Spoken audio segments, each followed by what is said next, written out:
guys, pernahkah kita berpikir bagaimana matahari dapat menghasilkan energi yang luar biasa besar selama miliaran tahun? Atau bagaimana industri mampu memproduksi berbagai bahan kimia dalam waktu yang jauh lebih cepat dan efisien?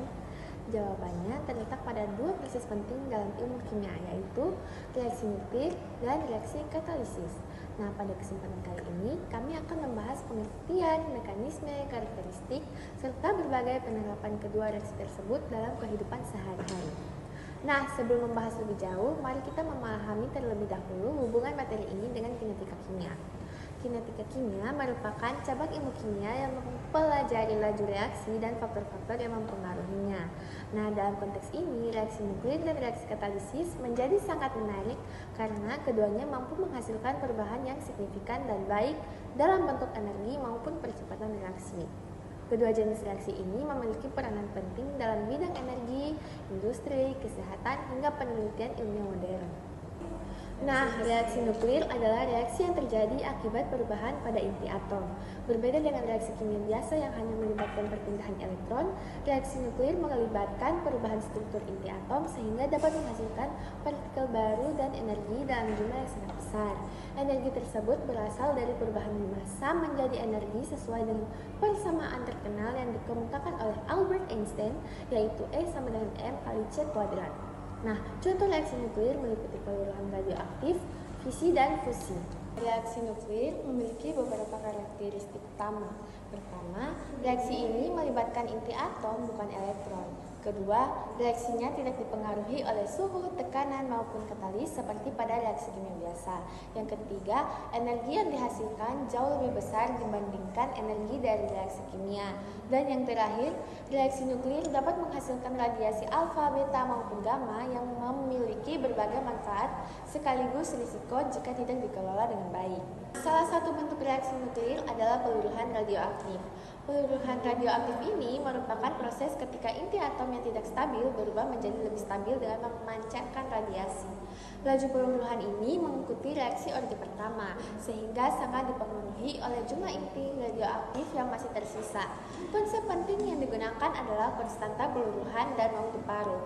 Contoh isotop radioaktif yang sering digunakan adalah karbon-14 untuk penentuan umur fosil dan uranium-238 dalam kajian geologi.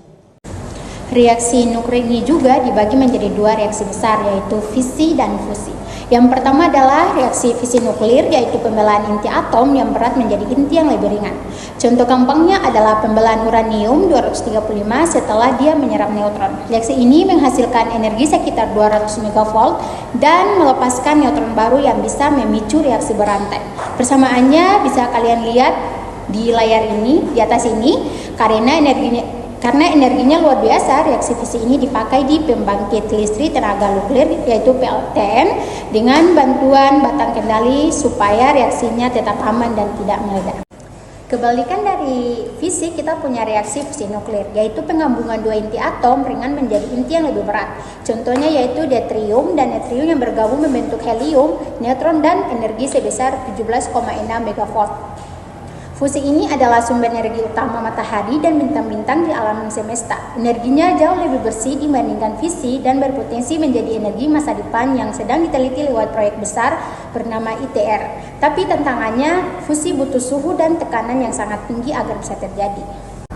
Kalau kalian lihat grafik energi di samping ini, katalis bekerja dengan cara memotong jalan atau memberikan jalur reaksi alternatif yang dimana memiliki energi aktivasi jauh lebih rendah. Berkat kemampuan ini, peran katalis selalu krusial. Antara lain, yang pertama, dapat mempercepat tercapainya kesetimbangan reaksi, dan kedua, menghemat energi karena reaksi bisa berjalan di suhu yang lebih rendah, dan yang ketiga, dapat meningkatkan efisiensi proses di berbagai industri. Berdasarkan fasenya, jenis katalisis yang pertama adalah katalisis homogen, di mana zat katalis memiliki fase atau wujud yang sama persis dengan reaktannya. Biasanya sama-sama berwujud larutan. Contohnya kita lihat pada peran ion bromida dalam mempercepat dekomposisi hidrogen peroksida dalam suasana asam.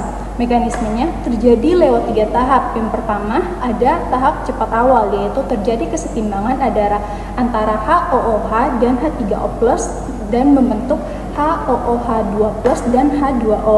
Dan tahap kedua adalah tahap lambat, yaitu tahap penentu laju, di mana HOOH2+ bereaksi dengan katalis Br- dan menghasilkan HOBr dan H2O. Dan tahap ketiga yaitu tahap cepat akhir di mana HOBr bereaksi lagi dengan HOH membentuk kembali H3O+ dan gas oksigen dan meregenerasi katalis Br- kita di awal tadi. Nah, karena mekanismenya ini, hukum laju reaksinya itu dapat ditulis sebagai berikut.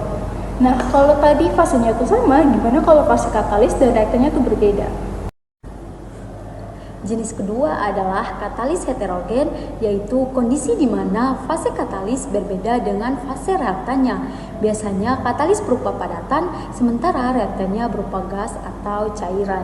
Untuk tahapannya, reaksi ada 5 berurutan menggunakan model Langmuir-Hintz-Hellwood. Yang pertama, difusi, yaitu reaktan mendekati permukaan katalis. Kedua, kemisorpsi, yaitu reaktan menempel kuat ke permukaan dan ikatannya mulai putus. Ketiga, reaksi permukaan, yaitu penggabungan atom-atom membentuk zat baru. 4, desorpsi, yaitu produk yang terbentuk melepaskan diri dari permukaan katalis. Kelima, difusi kembali, produk bergerak menjauhi katalis. Nah, untuk contoh industri nyata yang pakai sistem ini adalah sintesis amonia melalui proses Haber-Bosch di mana gas nitrogen dan hidrogen direaksikan menggunakan katalis padatan besi. Sebagai penutup, aplikasi dari kedua reaksi yang kita bahas hari ini luar biasa besar bagi kehidupan modern kita. Reaksi nuklir diaplikasikan sebagai sumber energi listrik di reaktor nuklir, serta pengobatan di dunia kedokteran. Sementara itu, katalis dan enzim digunakan luas mulai dari industri pangan, farmasi, petrokimia, hingga membantu metabolisme di dalam tubuh kita sendiri. Jadi, kesimpulan yang dapat kita ambil dari semua yang telah dibahas yaitu katalis mempercepat laju reaksi dengan memotong energi aktivasinya. Reaksi nuklir baik fisi maupun fusi menghasilkan energi super besar dari perubahan inti atom. Sekian presentasi video dari kelompok kami. Semoga penjelasan kami bermanfaat dan menambah wawasan kalian semua. Terima kasih.